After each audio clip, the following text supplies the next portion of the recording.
Thank you for coming today. I would just want us to let us introduce ourselves within our tables. Just get to know your neighbor and ask them their name and organization. Say hi and tell them this is where I come from. I'm having a good morning, breakfast was great. And we are ready to go.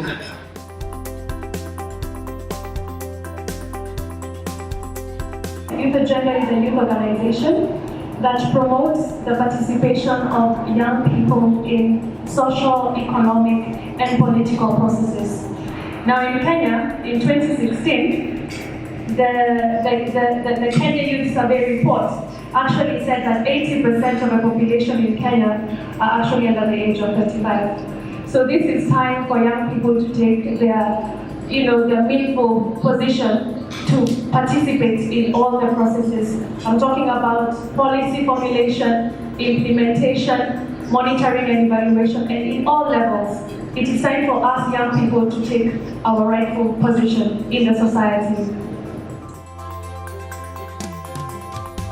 It concerns youth agenda that very critical issues affecting the youth are not being taken seriously and are not being given the critical prominence and the agency that is demanded of them. One, by the government. Two, by the leaders of opposition, and generally by the general society. I'm going to just make a very brief presentation, which is not a presentation, it's actually a highlight of what is in this document that we want to release today. And the document is actually youth questions for presidential and gubernatorial candidates. It is important that the youth and their concerns and their interests are factored in matters to legislation, and every progressive agenda and movement. The first step of this campaign was to be able to find out what young people really want in terms of the agendas to be addressed. We have been doing a lot of work at the county government, and we've noticed that many county governments had provisions for ensuring that services get closer to the people. But when we asked during the last devolution conference what achievements have been realized or what successes had been recorded with regards to youth agenda, they were very limited, and even if they were there, they were not documented. So one of the key steps for us was to be able to understand and to appreciate the issues that are affecting young people.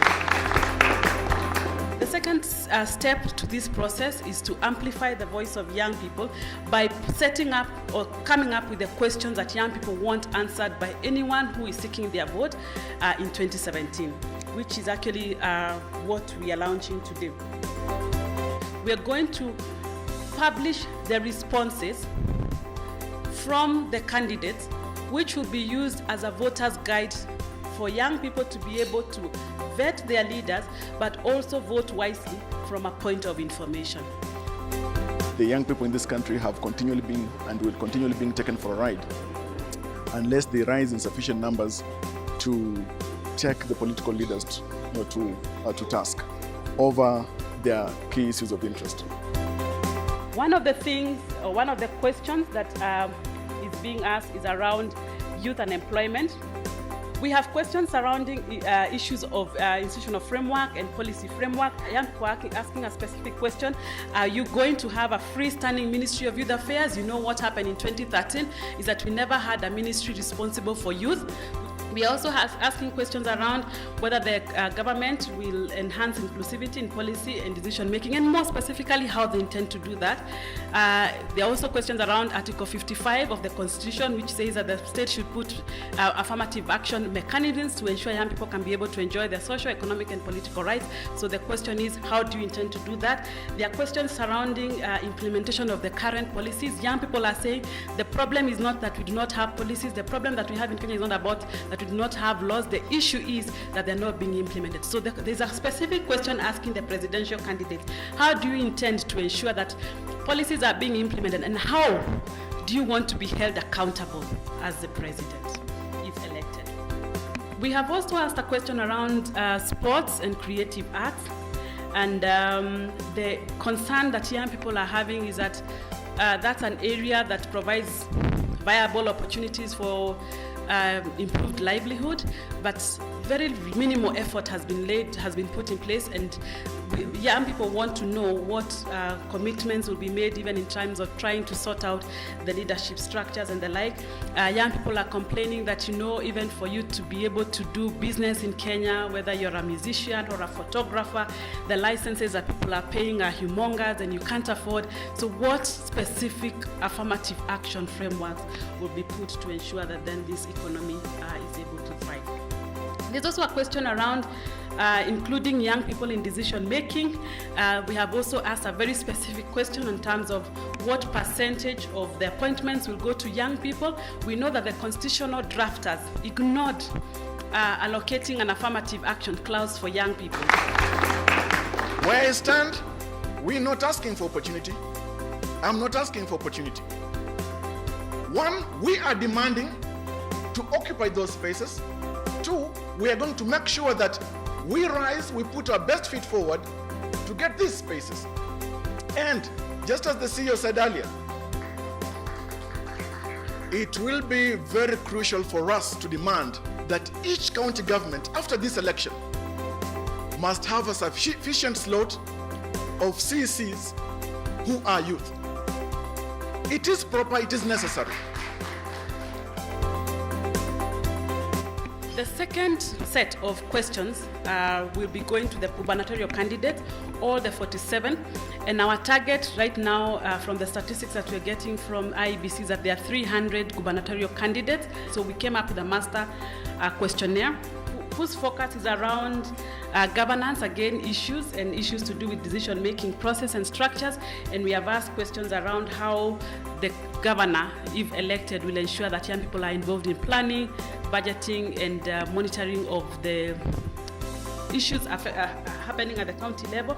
As we are all aware, in 2013, when the CIDPs were developed, young people were not consulted, they were not involved, and what now people ended up seeing is CIDPs, the County Integrated Development Plans at the county level, that had no voice on young people.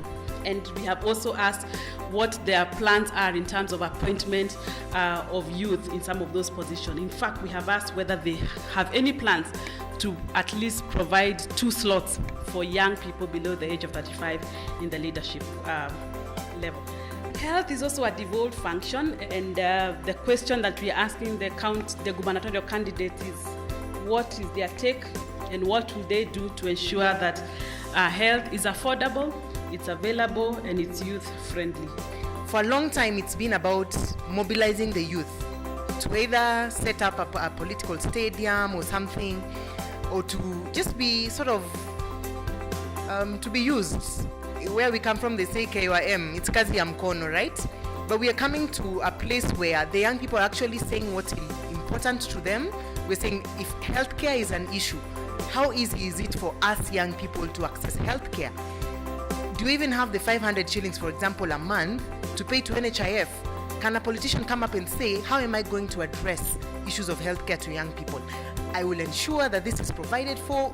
All those issues, we want to know the how, the when, so that it's not something that is vague, but politicians come out clearly to be accountable.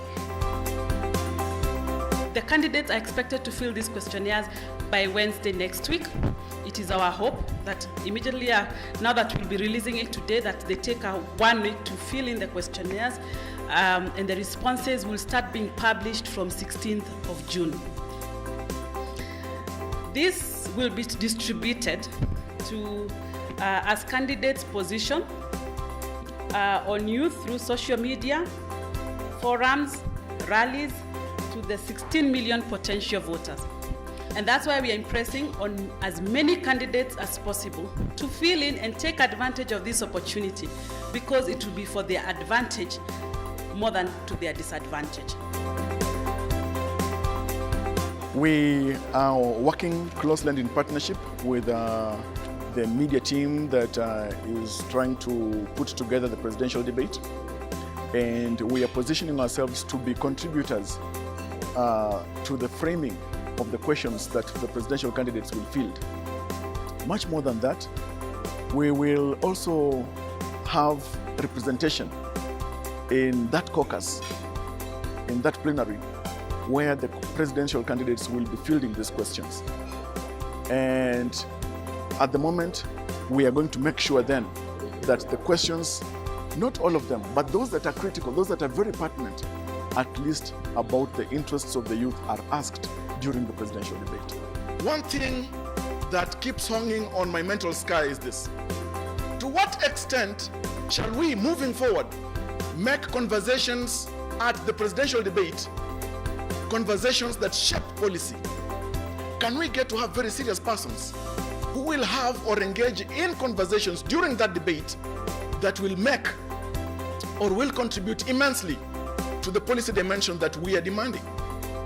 And so I think even as we get to ask those questions that time, and Youth Agenda, by the way, will be very serious about this, because we don't want any longer a question of presidential candidates or even gubernatorial candidates or even parliamentary leaders or aspirants just speaking to issues that affect the youth merely as a question of political conversations, or merely to earn the youth vote, and then quickly after that they cast every youthful thing to the backwaters.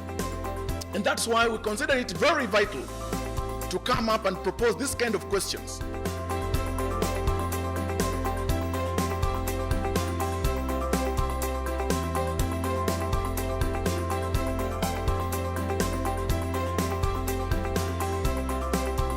We would like to get these questions out there to the entire country.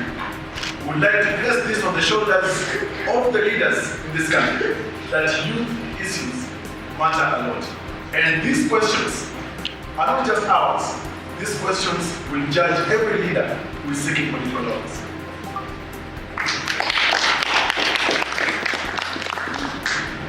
These are the set of questions for the presidential candidates. These are the set of questions for the gubernatorial candidates. They are available on our website, www.youthagenda.org, but we are also tagging the questions to their Twitter handle starting today at 3 p.m. Thank you so much. I thank you all for coming today. I celebrate your presence. And on behalf of Youth Agenda, we want to say that this journey of helping the youth conversation to move forward in this country is ours. It rests on all our shoulders. And it behooves all of us not to hesitate 1 minute to carry this conversation forward.